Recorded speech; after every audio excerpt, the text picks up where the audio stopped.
À travers eux, je veux saluer aussi cette école extraordinaire qui se tient ici à Aix et à Vitrolles. Une école qui fait exemple et qui est un modèle reconnu dans le monde entier et qui correspond à notre modèle de sécurité civile, fait d'équilibre entre des sapeurs-pompiers engagés, professionnels et des sapeurs-pompiers volontaires. Ici, ce sont 5 à 6 000 officiers qui chaque année passent en formation. Et comme nous sommes au début de l'été, au début de la saison estivale, avec les craintes que l'on connaît bien dans le sud de la France, cette inquiétude face au risque incendie, nous sommes au début de la saison des feux. Je veux aussi saluer l'engagement de ces 245 000 pompiers professionnels et volontaires qui vont veiller sur nous et qui vont veiller sur notre patrimoine, notamment naturel. Mais au-delà de ça, ce que je n'oublie pas, c'est que toutes les 7 secondes, des pompiers s'engagent pour sauver des vies, pour intervenir sur un accident, pour préserver aussi notre environnement, et ils sont totalement engagés. Ici, on les forme à l'excellence, et donc la place du ministre de l'Intérieur est à la fois de les saluer, à la fois de les encourager, à la fois de leur rappeler les valeurs de l'engagement de sapeurs-pompiers, mais aussi d'être à côté des formateurs, parce qu'il n'est pas simple de former à ces métiers-là très particuliers dans lesquels il faut une compétence et une formation très polyvalente, et on a aussi ici dans cette école les meilleurs formateurs. Donc il était logique que je me trouve à leur côté. Et du coup, vous avez parlé dans votre discours d'afficher la plus grande fermeté avec les violences qui sont faites aux pompiers. Qu'est-ce que vous avez dit? J'irai plus loin, vous allez faire quoi? D'abord, nous avons mis en place un process qui permet d'identifier dans chaque département, le travail qui est fait avec les directeurs de SDIS et les pompiers, les zones dans lesquelles il y a des tensions, des risques.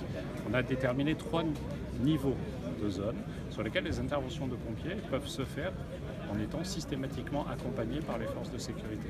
Il y a des process d'alerte, mais surtout ce que je fais, c'est d'encourager, de faciliter le dépôt de plainte.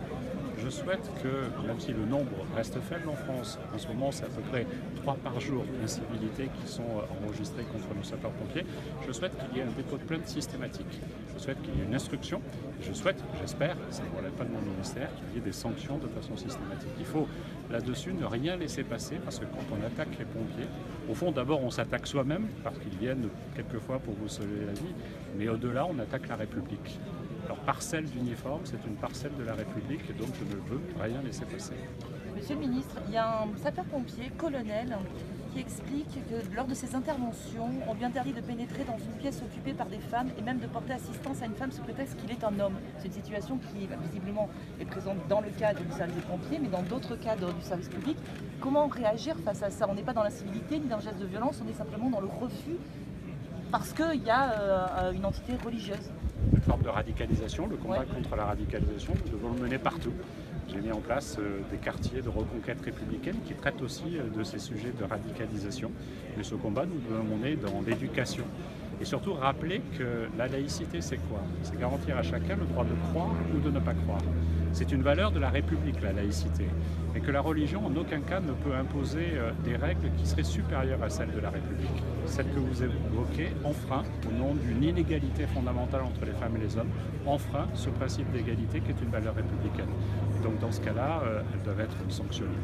Il y a des pompiers qui disent qu'ils ont l'impression de combler un déficit de moyens dans les autres services publics.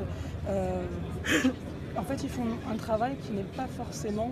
ils pourraient se consacrer à d'autres tâches, qui est leur engagement de base. Vous savez, moi je suis un ministre. Ce qui compte, c'est le service public. Ce qui compte, c'est que quand une personne appelle un numéro d'urgence, elle est une réponse et une intervention. Ensuite, il faut trouver le bon équilibre. Et je sais que ceux qui s'engagent comme pompiers préfèrent et tournent bien souvent plus vers, par exemple, les feux de forêt par rapport aux services d'assistance aux personnes.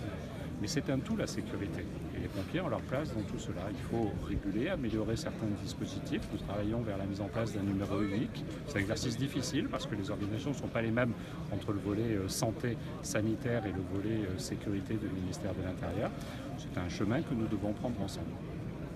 Merci beaucoup. Petite dernière question. Vous avez Madame Martine Vassal à côté de vous. Pour les municipales, elle appelle un rassemblement de la droite, du centre. Vous avez noté qu'il y a quelques mois, j'étais délégué général de La République En Marche. Je ne le suis plus. Aujourd'hui, je suis ministre de l'Intérieur, garant des élections et de la neutralité des élections. Et vous n'avez pas un avis? Je pensais que vous alliez rebondir. Merci.